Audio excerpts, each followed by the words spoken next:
साथियों, welcome back to my YouTube channel DNA biology classes में। आज का मेरा टॉपिक है मादा जनन तंत्र। इसको हम इंग्लिश में फीमेल रिप्रोडक्टिव सिस्टम भी कहते हैं। चलिए, मादा जनन तंत्र को हम सब एकदम देसी वर्जन, एकदम देहाती लैंग्वेज में हम सब समझेंगे कि मादा जनन तंत्र क्या है। पूरा हिंदी में समझेंगे इसको, ओनली फॉर हिंदी में। तो चलिए, सबसे पहले ये फीमेल रिप्रोडक्टिव सिस्टम मतलब मादा जनन तंत्र का एक डायग्राम हो गया। सबसे पहले ये हमको जानना है कि डायग्राम को हम सबसे पहले लेवल कर लेते हैं। देख लीजिए, ये हो गया आपको योनि, योनि हो गया, और जस्ट इसके ऊपर वाले साइड को हम सब यहाँ पे ग्रीवा लगा देते हैं, राइट। और यहाँ पे आपको अंडाशय है,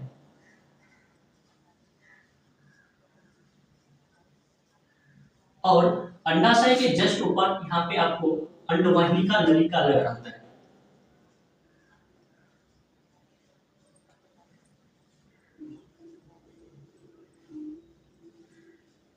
अंडवाहिनी का नलिका लगा रहता है,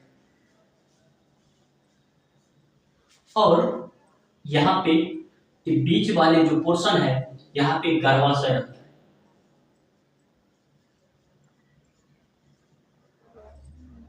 गर्भाशय, ये बीच वाले पोर्शन में गर्भाशय रहता है। चलिए, हम सब डायग्राम को हम सब लेवल कर लिए हैं। मादा जनन तंत्र का डायग्राम को हम सब लेवल कर लिए हैं। अब हम सब जानेंगे, तो चलिए सबसे पहले हम सब जानेंगे कि मादा जनन तंत्र का प्रमुख अंग जो है, आपको प्रमुख अंग आपको क्या हो गया, आपको अंडाशय हो गया। ये क्या हो गया, आपको प्रमुख अंग है, प्रमुख अंग है। और इसमें से जो है आपको क्या होता है, आपको ओवम बनता है, मतलब अंडाणु बनता है। इसमें से अंडाणु, इसमें से क्या होता है, अंडाणु बनता है। कहा अंडाशय में क्या बनता है, अंडाणु बनता है, जिसको हम इंग्लिश में ओवम कहते हैं, और इसको अंडाशय को हम इंग्लिश में ओवरी कहते हैं। तो चलिए, अंडाणु बनता है, और इसमें से कुछ जो है हार्मोन का भी स्राव होता है, मतलब हार्मोन का भी रिलीज होता है।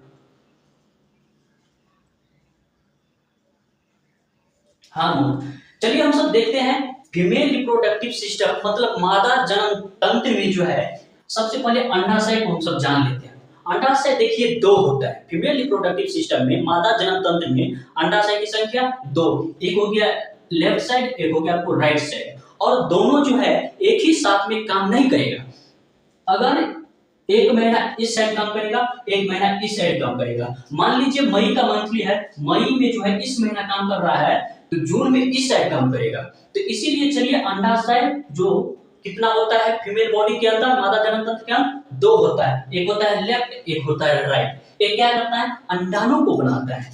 इसका मुख्य काम क्या होगा, आपको अंडाणु को बनाता है, और हार्मोन का भी सीक्रेट करता है। जैसे देख लीजिए, यहाँ पे सबसे पहले देख लीजिए अंडाशय क्या होता है। देखिए, इनकी संख्या जो आपको जोड़े में होता है, इनकी संख्या आपको जोड़े में होता है। यह उदर गुहा के दोनों ओर स्थित होते हैं, यह उदर गुहा के दोनों ओर स्थित होते हैं। एक हो गया इस साइड, एक हो गया इस साइड, उदर गुहा के दोनों ओर स्थित है। और इसमें जो है कुछ हार्मोन का भी स्राव होता है, और अंडाशय क्या करता है, अंडाणु को निर्माण करता है, अंडाणु को बनाता है, स्टोर करके रखता है।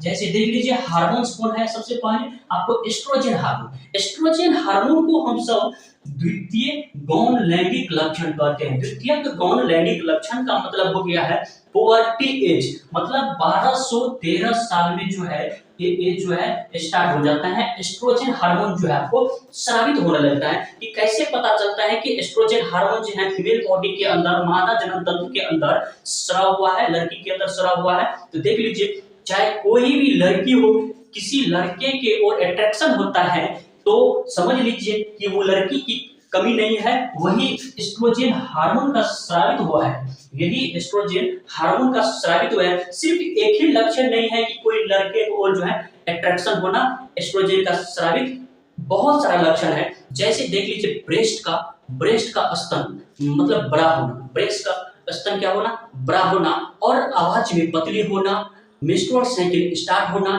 ये सब क्या हो गया, आपको द्वितीयक गौण लैंगिक लक्षण है। मतलब एस्ट्रोजन, समझ लीजिए एस्ट्रोजन हार्मोन जो है उस गर्ल्स में, उस लड़के में स्रावित हो चुका है। और दूसरा हार्मोन क्या रिलीज करेगा, प्रोजेस्टेरोन हार्मोन।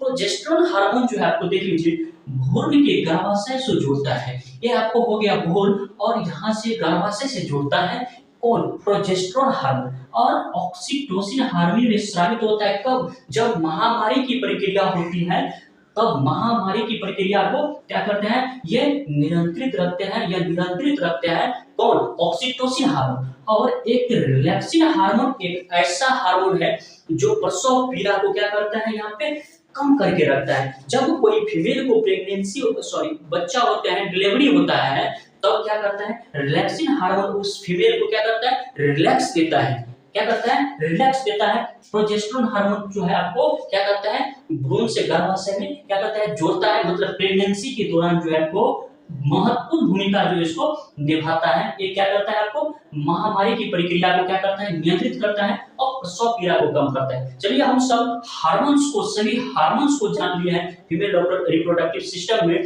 माता जन्म तंत्र में। यहाँ पे आपको हो गया अंडवाहिनी नलिका। अंडवाहिनी नलिका क्या होता है? देख लीजिए, अंडवाहिनी नलिका की संख्या जो आपको 2 हो गया। जैसे आपको अंडाशय 2 है, इसी तरह से आपको फैलोपियन ट्यूब भी 2 है। तो आपको हम बता दिया है कि मई के महीना जो है इस साइड आपको अंडाणु बन रहा है, इस साइड अंडाणु बनेगा तो कहाँ जाएगा? ऐसे ऐसे यहाँ पे क्या करेगा?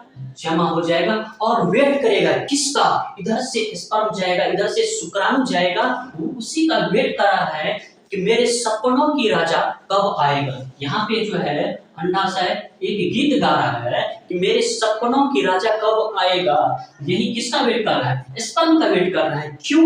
यहाँ पे फर्टिलाइजेशन की क्रिया होगी ना, यहाँ पे निषेचन होगा ना, यही द्वारा जो है वेट कर रहा है फैलोपियन ट्यूब के अंदर कि मेरे सपनों की राजा कब आएगा। क्योंकि कोई लड़की या लड़का के शादी होता है तो लड़का क्या करता है? लड़की के यहाँ जाना पड़ता है ना, दूल्हे बन के लड़की के यहाँ जाना पड़ता है शादी के लिए। तो इसी तरह से जो है यहाँ पे मेल बॉडी से जो है स्पर्म निकलता है, वो कहाँ जाएगा? यहाँ लड़की, यहाँ पे ओवम रिलीज किया है, यहाँ पे जाएगा। यहाँ पे अंडाणु बना हुआ है तो यहाँ पे जाएगा। देख लीजिए कैसे जाएगा।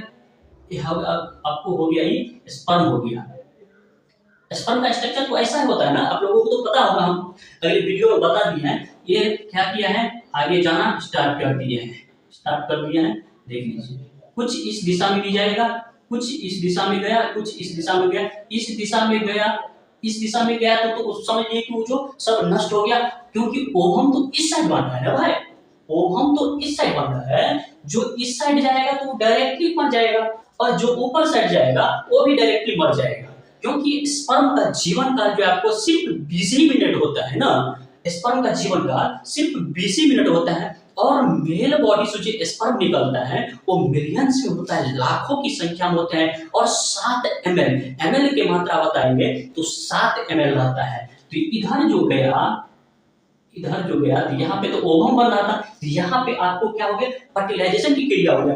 जब फर्टिलाइजेशन की क्रिया होगा तो क्या होगा? यहाँ पे युग्मज बनेगा, मतलब इंग्लिश में कहते हैं ये जाइगोट बनेगा। यहाँ पे क्या किया? युग्मज बनेगा और यहाँ पे स्पर्म और ओवम जो मिलेगा तो युग्मज बनेगा। देख लीजिए युग्मज किसे कहते हैं? मेल बॉडी स्पर्म और फीमेल बॉडी एवं ओवम दोनों जो क्या करता है वो मिलता है आपस में, तो वहीं पे यहाँ पे निषेचन की क्रिया हो जाते हैं और यहाँ पे जाइगोट बनता है। तो जाइगोट बन के 2 से 4, 4 से 8, 8 से 16 करके ऐसे ऐसे क्या करेगा? यहाँ पे आगे जमा हो जाएगा गर्भाशय के अंदर।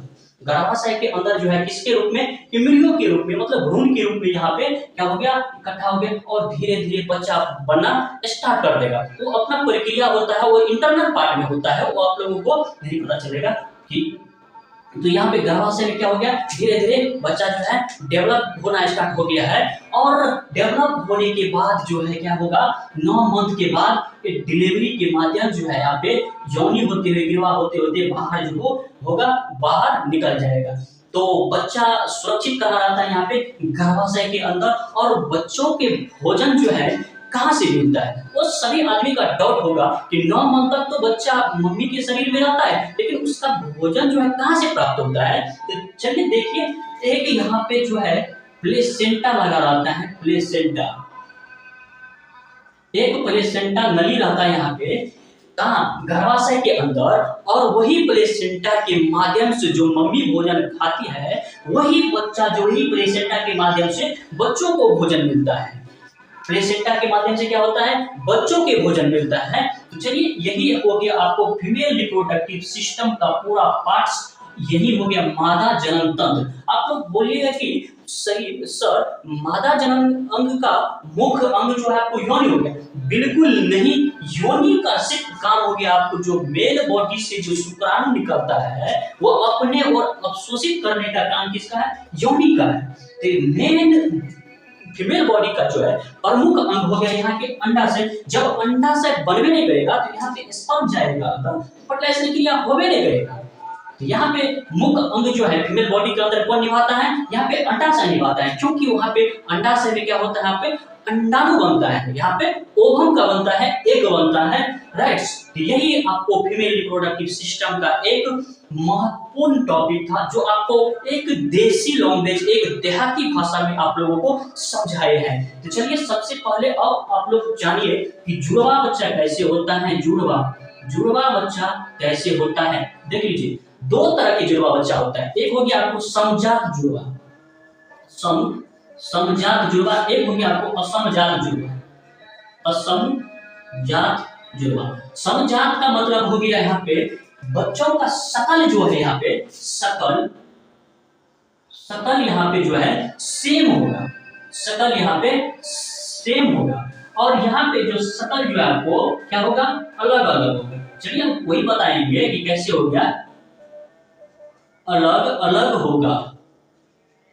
समजात का मतलब हो गया कि शकल जो है बच्चों का सेम होगा, उसे हम समजात जुड़वा कहते हैं। और असमजात जुड़वा का मतलब हो गया आपको कि उसका शकल जो है भिन्न होगा, वो भी जुड़वे बच्चा रहेगा लेकिन उसका शकल अलग अलग रहेगा। तो वही आप लोगों को बताता हूँ, देख लीजिए यहाँ पे देख लीजिए ओवम, मान लो यहाँ पे ओवम बना है, यहाँ पे एक क्या है, ओवम है, और क्या किया, मेल बॉडी से जो स्पर्म निकलेगा, यहाँ पे मेल बॉडी से क्या किया, स्पर्म यहाँ पे जो डायरेक्टली जाएगा, यहाँ पे स्पर्म है, यहाँ पे जो जाएगा तो डायरेक्ट इस साइड भी जाएगा और इस साइड भी जाएगा। इससे क्या होगा, शकल सेम होगा, मतलब एक ही स्पर्म से क्या होगा, दोनों ओवम में फ्लैशनिंग क्रिया होगा, तो यहाँ पे शकल क्या होगा, सेम होगा। और देख लीजिए यहाँ पे असमजात जुड़वा क्या होता है, देख लीजिए यहाँ पे ओवम है, यहाँ पे भी ओवम है, राइट। और क्योंकि स्पर्म का क्या होता है, रेस बहुत फास्ट होता है, और इधर से भी गया है वो स्पर्म और इधर से भी गया है स्पर्म, क्योंकि दोनों कंटिन्यू गया आगे, दोनों क्या किया, बराबर पे कंटिन्यू जो है स्पर्म आगे गया। तो ये हो गया आपको असमजात जुड़वा। इसमें से जो बच्चा होगा, इसमें से अलग अलग शकल के होगा, क्योंकि एक स्पर्म वाला ओवम एक वाला फर्टिलाइजेशन करेगा, दूसरा एक करेगा, तो इसमें क्या होगा, शकल जो है अलग अलग होगा। तो चलिए आज के लिए इतना ही, आप लोगों को समझ में आया होगा, तो प्लीज चैनल को सब्सक्राइब जरूर कीजिए। चलिए धन्यवाद।